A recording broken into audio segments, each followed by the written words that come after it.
my co-author, Paul Pullman, was a CEO of Unilever for many years and ran a large company with sustainability as part of the mission. And a net positive company is one that goes beyond the goals that most companies have today to be, net zero on carbon. A net positive company wants to improve the well-being of everyone that they impact, their customers, their employees, the communities, and their way of success and profit is to solve the world's problems instead of causing them. And the core question we ask is whether the world is better off because your business is in it. And if you can say yes, then you're probably a net positive company. It's a big target, but some of the leading companies are well on their way to making this happen.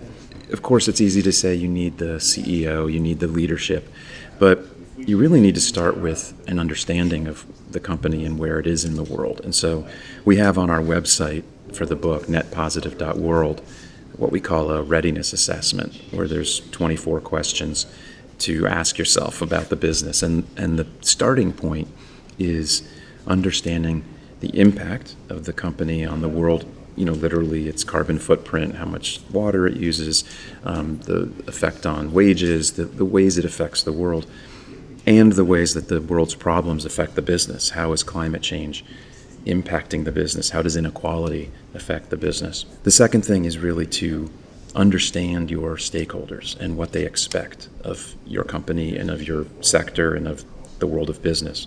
And then I think there's beginning to understand what are the big problems standing in the way of dramatically improving your impacts, really cutting your carbon footprint, and who do you need to work with to make that happen? What are the partnerships that you need? That's kind of the bigger question once you have the really basic information down and understand where your company sits in society. We are a face-to-face species, so I think we're going to need in business to find a balance where maybe meetings with people you already know in your company, people you've met, you can do on a screen.